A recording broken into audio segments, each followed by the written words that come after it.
गोविंद के जो भक्त होते हैं वो जो कहते हैं ना ठाकुर जी, उस चीज को भी अनुसरण करना चाहिए।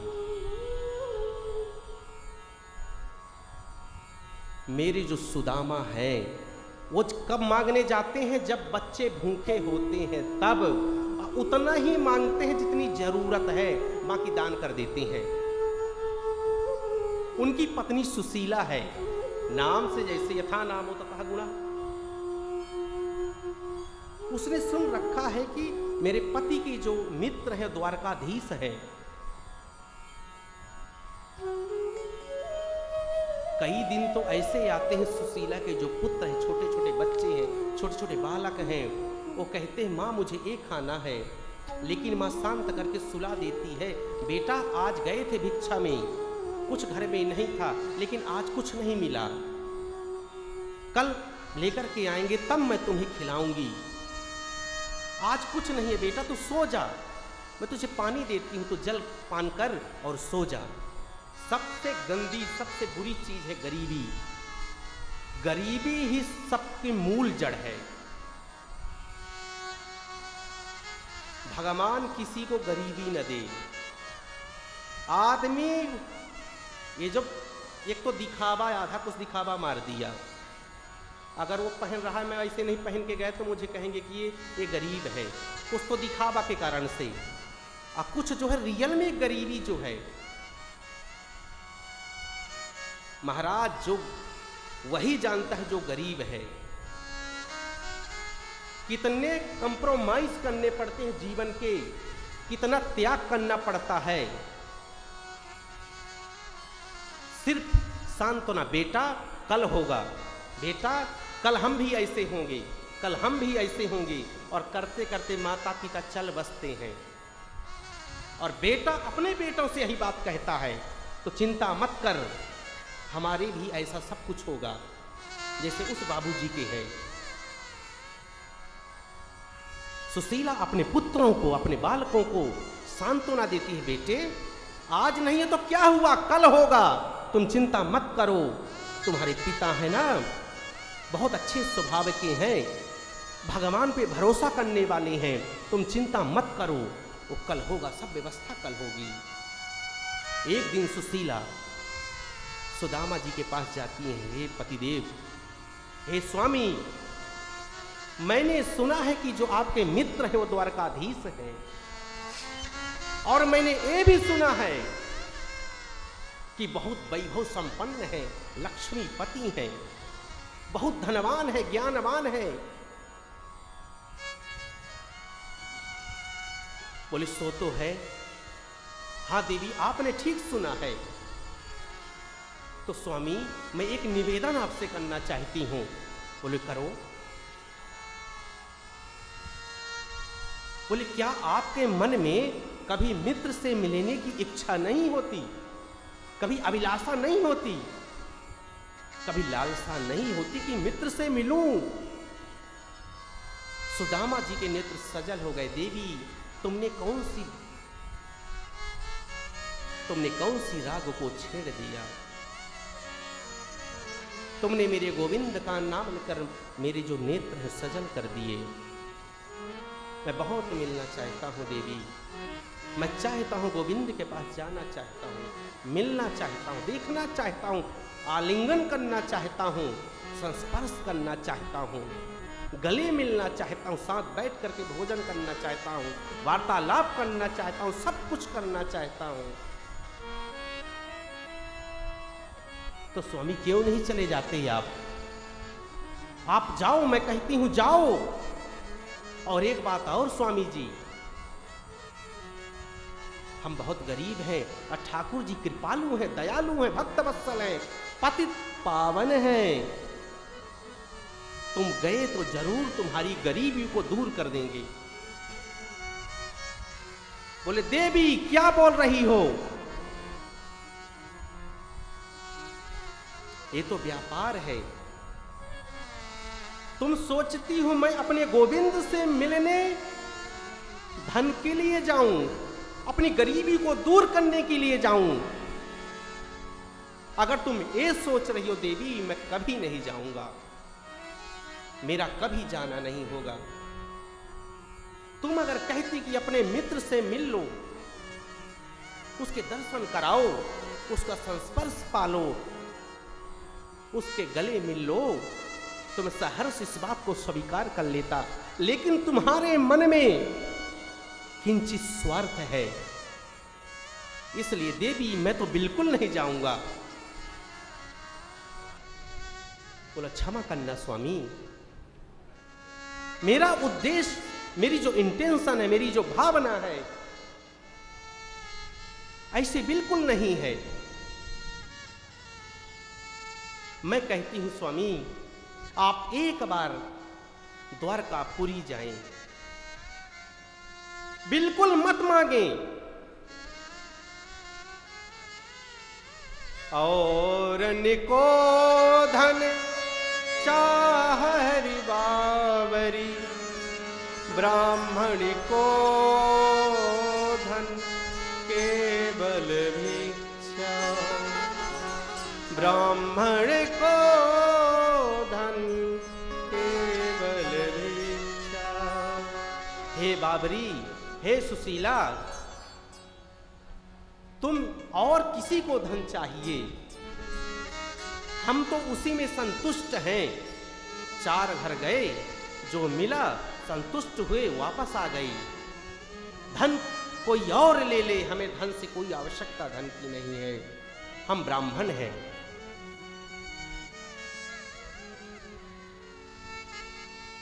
मेरे सुदामा संतुष्ट हैं। असंतुष्ट कौन है? जो दरिद्र है, जिसके पास संतोष नहीं है वो दरिद्र है।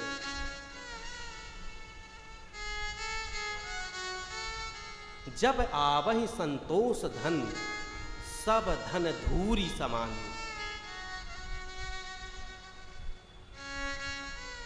भिखारी कौन है, दरिद्र कौन है? जिसके पास संतोष नहीं है। एक महात्मा जी एक रास्ते से जा रहे थे, उनको एक पैसा मिला, एक स्वर्ण का। उन्होंने, महात्मा ने उस स्वर्ण के पैसे को अपने कमंडल में डाल लिया। एक शिष्य ने, उससे रहा नहीं गया, बोला महात्मन आप तो त्यागी हो, आप तो सब कुछ छोड़ चुके हो, इस पैसे का क्या करोगे? आपने कमंडल में क्यों रख लिया? बोले बेटा किसी दरिद्र को दे दूंगा। बोले मैं समझा नहीं। बोले समझ जाओगे, चलो साथ में चलो, चलते रहो।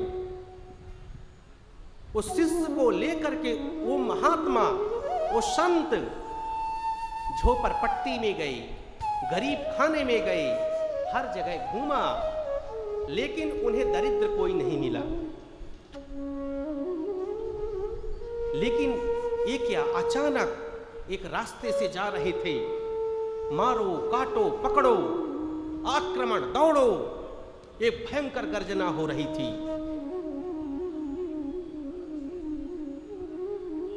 इस तरफ से भी गर्जना, उस तरफ से भी गर्जना। दौड़े दौड़े महात्मा एक व्यक्ति से पूछते हैं, एक ऐसी गर्जना, एक कैसी भयंकर आवाज, ये डरावनी आवाज क्यों, ये कौन कर रहा है? वो सज्जन ने महात्मा से बताया कि एक राजा ने दूसरे राजा के ऊपर चढ़ाई कर दी है, ये उसी के सैनिक गण है। बोले क्यों चढ़ाई क्यों की? बोले कि वो छोटे से राज्य को अपने राज्य में मिला करके अपना विस्तार करना चाहता है। बोला उससे क्या होगा? बोला बस उसको आनंद आएगा। बोला मिल गया। महात्मा की तलाश पूरी हुई। महात्मा जी रास्ते में आकर के खड़े हो गए। राजा आया, बोला हे ऋषि, हे महात्मन, मुझे मार्ग दो, रास्ते से हट जाओ। बोला नहीं हटूंगा। बोला मुझे रास्ता दो, हट जाओ। बोला नहीं हटूंगा। बोला पहले अपना हाथ ऐसा करो, अपने हाथ को फैलाओ। राजा ने सोचा शायद कोई माला देने वाले हों, कोई कवच देने वाले हों, कोई प्रसाद देने वाले हों। राजा ने हाथ को फैला दिया है और महात्मा ने कमंडल से उसी स्वर्ण के वो जो कौड़ी वो पैसा था निकाल करके राजा के हाथ में रख दिया। राजा से बोले महात्मन कि हे राजा, मैंने तुझ जैसा दरिद्र कहीं नहीं देखा। तो दुनिया का सबसे बड़ा दरिद्र है, क्योंकि तू असंतुष्ट है, इसलिए तू दरिद्र है।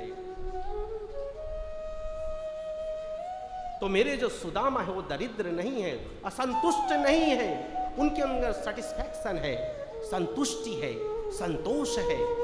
इसी का वैभव, इसी का तेज सुदामा के अंदर है। चोर के अंदर कभी नेचुरल तेज नहीं होगा, वो डरा होता है। चोर जो चोरी करता है, जो गलत काम करता है, वो डरा होगा। और जो सत्यवादी होगा, चाहे 10% 20% सत्य बोलता हो, और जिसने मेहनत की कमाई से, एक तो उसके घर में रोग बहुत कम होंगे, और वह संतुष्ट होगा, और वह उसके अंदर एक तेज होगा, एक सुंदर सा तेज होगा। ये निशानी है।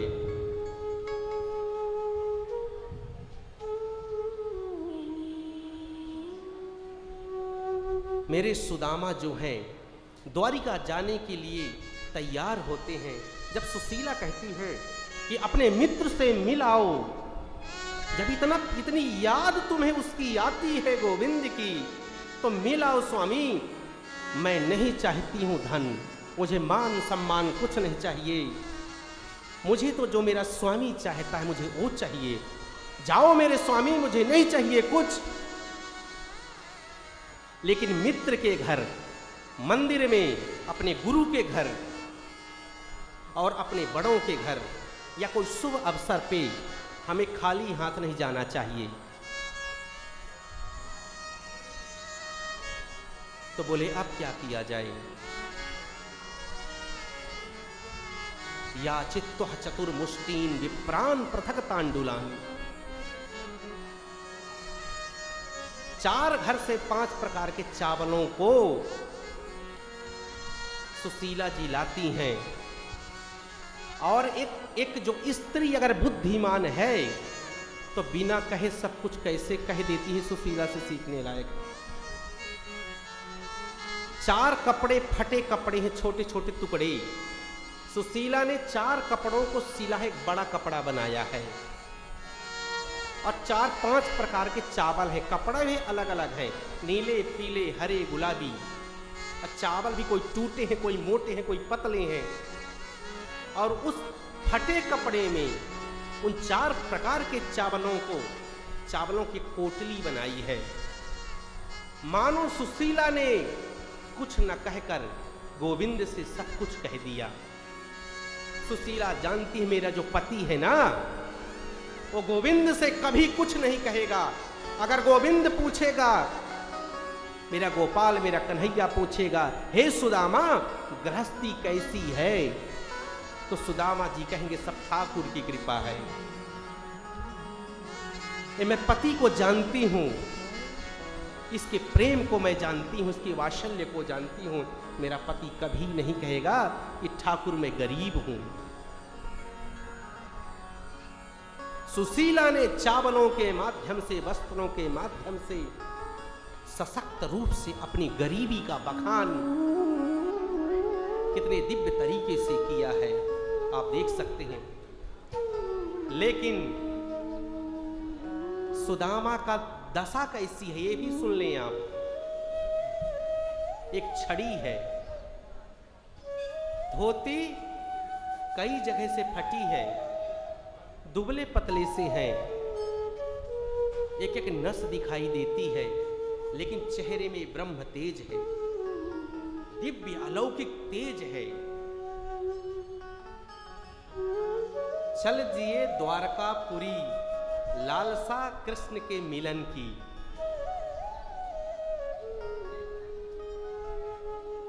पोटली को कांख में दबाया है, अपनी छड़ी को लिया है और डगमगाते हुए कृष्ण की लालसा लिए हुए, मिलन की चाह लिए हुए मेरे सुदामा जा रहे हैं। घनश्याम तुम्हें ढूंढने जाए,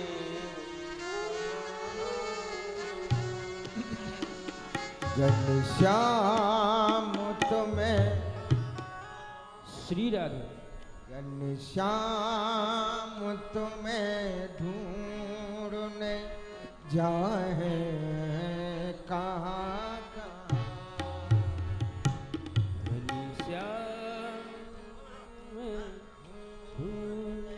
जाए कहाँ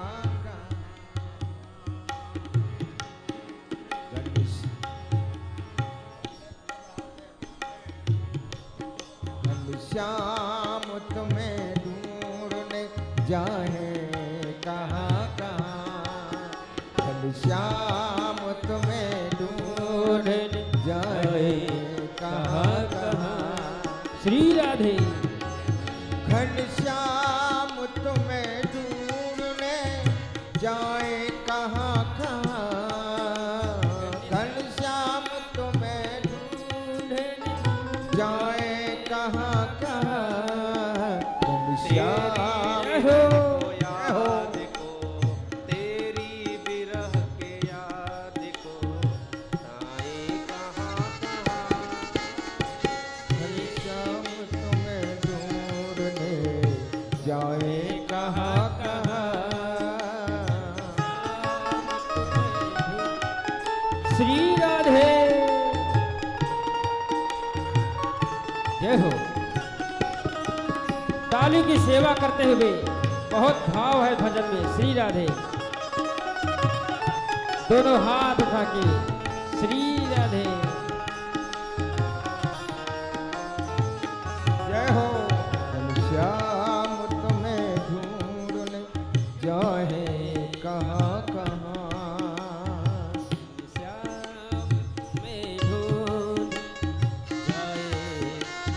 सुदामा के मन में यही इच्छा है, प्रभु हम तुम्हें कहाँ कहाँ ढूंढें। पता है कितने दिन लगे, कितने पैदल जा रहे हैं, कितने दिन, 6 महीने, 6 महीने लगे। लेकिन इसी बीच भगवान ने सुदामा की परीक्षा ली। मेरे ठाकुर सब कुछ देख रहे हैं चारों तरफ से कि सुदामा आ रहे हैं, मेरा जो भक्त है वो आ रहा है। इसी बीच उनको जाना था द्वारकापुरी, पहुंच गए मथुरा। कभी काशी पहुंचते हैं, कभी गया पहुंचते हैं, वो भटक गए। इसका भाव क्या है? जब भक्त जो है भगवान की ओर जाता है तो उसके जीवन में अनेक भटकाव आते हैं। अगर उन भटकावों को पार करते हुए अनवरत चलता रहता है तो अपने गंतव्य तक निश्चित रूप से पहुंच जाता है। एक नदी पड़ती है। अब जो सुदामा है उनसे जो है, तो क्योंकि सयाने हैं, तैरना तो आता नहीं। अब चिल्ला रहे कोई नाविक आ जाए, लेकिन मेरे गोविंद सब कुछ देख रहे हैं, खुद नाविक बन के नाव लेकर के आ गए। नाव चला रहे हैं गोविंद और सुदामा जी बैठे हैं। बोले ब्राह्मण देवता कहां से आना हुआ? बोले हम बहुत दूर से आ रहे हैं। बोला कहां जा रहे हो? बोला हमारे जो एक मित्र हैं द्वारकाधीश, हमें उनसे मिलने जाना है। बोला क्या द्वारकाधीश आपसे मिलेंगे? वो आपको पहचान लेंगे? भगवान परीक्षण कर रहे हैं। बोला जो मेरा जो कृष्ण है, मेरा जो गोविंद है, उसमें यही तो खासियत है, वो भीड़ में भी पहचान लेता है। वो जरूर पहचान लेगा। बोला आप इतने गरीब हो, वो तो इतना अमीर है, तो बेइज्जती नहीं महसूस होगी? सबके सामने आपको स्वीकार करेगा। बोला दीनों का वो नाथ है, इसलिए उसे दीनानाथ बोलते हैं। भक्त वत्सल है, भक्त को करुणा देने वाला है, करुणा करने वाला है, वो जरूर पहचानेगा। मेरे गोविंद मन ही मन मुस्कुरा रहे हैं कि दुनिया बदल गई लेकिन मेरा सुदामा नहीं बदला। मेरा सुदामा नहीं बदला है। भगवान ने सुदामा जी को नदी पार कराया है और सुदामा जी थक चुके हैं। एक पत्थर का सहारा लेकर के अपने सिर को टिका करके सो गई, नींद आ गई और भगवान वहां से अंतर्धान हुए। लेकिन जब सुदामा जी की नींद खुली तो अपने आप को द्वारिका नगरी में पाया। बोलिए द्वारकाधीश भगवान की।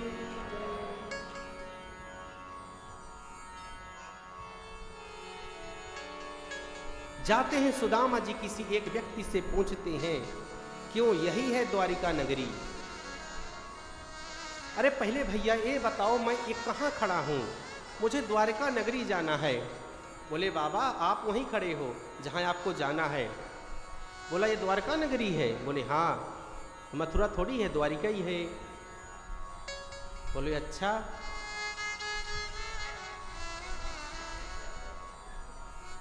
सुदामा जी से पूछते हैं जो वहाँ के नागरिक गण होते, आपको किससे मिलना है? बोले हमें कृष्ण से मिलना है, वो यहाँ का राजा है। बोले द्वारकाधीश? बोले हाँ। कहे तुम भी ना बाबा, कितना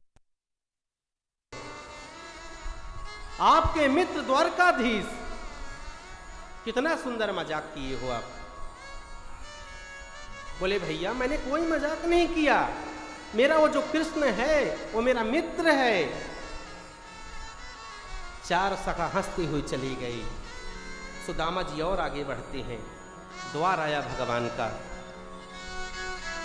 द्वारपालों ने, हालांकि भागवत जी में कहीं नहीं है कि द्वारपालों ने रोका है, लेकिन इसको सरस बनाने का जो है, इसको जीवंत बनाने का जो एक दिव्य अलौकिक अद्भुत जो एक हम उसको एक सरसपन कह लें, इसको दिव्य भाव कह लें हम, इसलिए उसमें जो हमारे कई प्रवक्ता हैं उसे जो ऐड करते हैं, जोड़ते हैं इस चीज को। द्वारपालों ने सुदामा जी से पूछा है कौन है? सुदामा जी ने कहा हम सुदामा हैं, हमें श्री कृष्ण से मिलना है। बोले द्वारकाधीश से? बोले हाँ। वो जोरदार हंसते हैं, बहुत सुदामा का उपहास उड़ाते हैं कि झूठ क्यों बोलते हो आप। वो बहुत याचना करते हैं, बहुत कि हमें जो है द्वारकाधीश से मिलना है, लेकिन उपहास उड़ाते हैं जो वहाँ के द्वारपाल हैं। सुदामा को लगा कि अब हम कृष्ण से नहीं मिल पाएंगे। द्वारपालों ने जब भगवान को एक बात बताई कि कोई ब्राह्मण है, अपना नाम सुदामा बता रहा है, आपके द्वार पे खड़ा है, भगवान सुनते ही सब कुछ भूल गई और दौड़ लगाई है। उपवस्त्र कहीं गिर रहे हैं, बिना पादुकाओं को पहने हुए भगवान दौड़े जा रहे हैं और दिव्य मिलन होता है सुदामा और मेरे गोविंद का। लेकिन सुदामा ने बिल्कुल नहीं रोया कि कोई ये ना समझ ले मेरे गोविंद की मैं कुछ मांगने आया हूं। मेरे प्रभु ले जाकर के सिंहासन पे बैठाते हैं और देखी सुदामा की दीन दशा, करुणा करके करुणा निधि रोए, पानी परात को हाथ छुओ नहीं, नैनन के जल से पग धोई। और एक कांटा लग गया था, पैर धोते हुए मेरे गोविंद पैर धुल रहे हैं अपने सिंहासन पे बैठा करके। उस कांटे को अपने दांतों से निकाल दिया, मानो जो उसका जो दुर्भाग्य था सुदामा का, जो गरीबी थी, कांटे के साथ भगवान ने खींच लिया। सिंहासन पे सुदामा को बैठाया है, दिव्य उनका पूजन करवाया है, पत्नियों से, बच्चों से, और सुंदर हाल चाल लिया। उनका दिव्य सुदामा और भगवान जी मिलते हैं, एक हाल चाल एक दूसरे को लेते हैं। लेकिन एक संकोच सुदामा के मन में है, वो जो कांख में पोटली आज भी दबी है। सभी पत्नियां भगवान की प्रणाम करती हैं सुदामा जी को, लेकिन सुदामा जी को छुपा रहे हैं। भगवान ने सोचा कि मित्र, ये क्या छुपा रहे हो? बोले कुछ नहीं। बोले अच्छा ये बताओ शादी कर लिए कि नहीं? बोले हो गई शादी।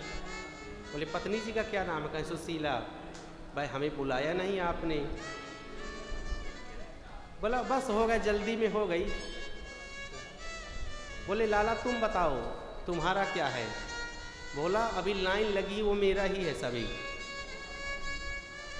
बोला अच्छा बड़ा बदमाश है, मैंने तो एक की नहीं बुलाया, तूने तो लाइन लगा दी फिर भी नहीं बुलाया, गलती तो तेरी हुई ना।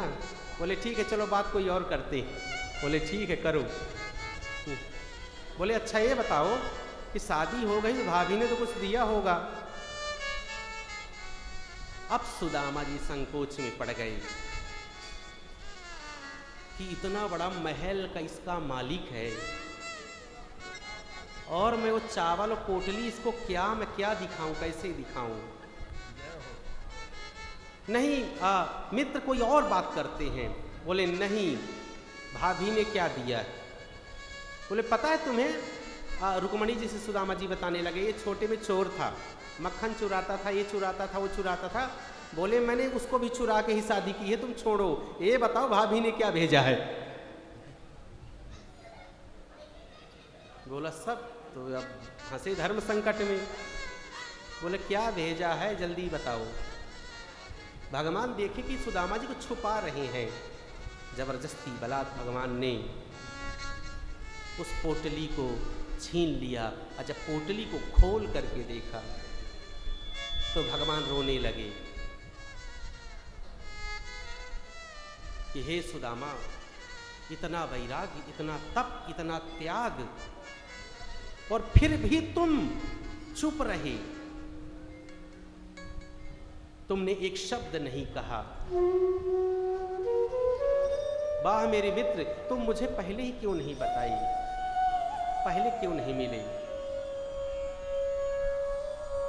बस गोविंद कुछ नहीं। कहते हैं सुदामा जी जिस वस्त्रों में आए थे उसी वस्त्र में लौट गए।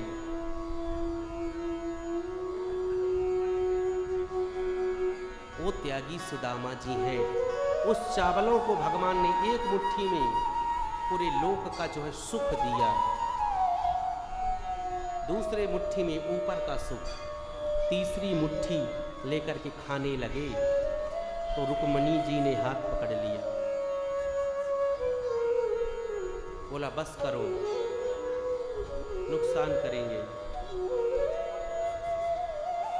सबको प्रसाद रूप में दिया है। भगवान सुदामा जी का खूब स्वागत करते हैं, खूब मित्रता निभाई है। और दूसरे दिन सुदामा जी चलने की तैयारी होती है। उन्हीं वस्त्रों में सुदामा जी वापस चले। बोले मित्र चलूं? बोले ठीक है चलो। जाऊं? 6 महीने आने में लगे, 6 महीने जाने में लगे। लेकिन जब पहुंचे तो वहां सुदामापुरी बन चुकी थी। महलों को देख करके सुदामा जी अचंभित। बोले मैं कोई दूसरी जगह तो नहीं आ गया, यहां तो मेरा घर था। एक व्यक्ति को बुलाते हैं, क्यों भैया सुनो, यहां मेरी एक कुटिया थी। बोले हाँ कुटिया थी। बोले वो कुटिया कहाँ गई? बोले सुदामा जी ने तोड़ करके महल बनवा दिया। तो सुदामा जी सोचते हैं कोई होगा सेठ। बोले अच्छा कोई सेठ है वो? बोले नहीं, वो ब्राह्मण है। बोले ब्राह्मण तो मैं ही हूं। बोले अच्छा तो उस ब्राह्मण को ही बुलाओ। मैं पूछ लेता हूँ भाई, मेरी कुटिया तोड़ करके महल क्यों बना दिए? सुदामा मंदिर देखी डरे, सुदामा मंदिर देखी डरे, मंदिर देखी डरे।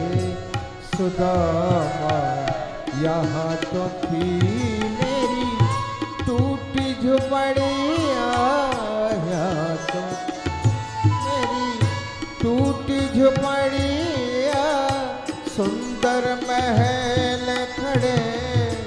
सुदामा कंचन महल खड़े, सुदामा मंदिर देखी डरे, सुदामा मंदिर देखी। बोले महाराज, देखी डरे। उन्हीं ब्राह्मण को बुला दो कि मेरी कुटिया, इस गरीब की कुटिया तोड़ करके इतनी सुंदर, ये जो सुंदर महल है ना, क्यों बनवाए हैं? बोले महाराज, वो द्वारकापुरी गए हैं। बोले द्वारकापुरी गए हैं? द्वारिकापुरी तो मैं ही गया था। बोले हो सकता है सुदामा नाम के 2 व्यक्ति गए हो द्वारकापुरी। बोले कब आएंगे वो? बोले महाराज 6 महीने हो गई, 1 साल होने वाला है। बोले इतना तो, ये तो लगभग इतने दिन तो मैं भी गया हूं। बोले उनकी पत्नी होंगी ना? बोले हाँ है पत्नी। बोले पत्नी को जाके बुला के लाओ। महाराज सुशीला का तो यही चाहिए था, नौकर चाकर चारों तरफ। अब सुशीला जी महान लीला बन चुकी थी, सखियों के साथ आ रही है। सुदामा जी ने सुशीला को देखा, सुशीला तुम? बोले हाँ स्वामी मैं। बोले तुम्हें मिल गया ना जो तुम चाहती थी, अब तुम्हें मुबारक हो, तुम रहो, मैं तो चला। सुदामा जी महलों को छोड़ करके चल दिए, भगवान प्रकट हो गए। बोलिए द्वारकाधीश भगवान की जय। सुदामा रुको, हे प्रभु मुझे इस वैभव में नहीं रहना। ये वैभव आपको विसार देता है, कम से कम उसमें आपका भजन, उसमें कीर्तन संकीर्तन होता है। ये जो वैभव है आपको विसार देता है, अहंकार आता है, घमंड आता है कि हम इतने करोड़ के पति हैं, इतने बड़ा महल है, इतनी बड़ी गाड़ियाँ हैं। बोले सुदामा मैं तुम्हें वचन देता हूँ कि जो मेरी माया है वो तुम्हारे ऊपर हावी नहीं होगी।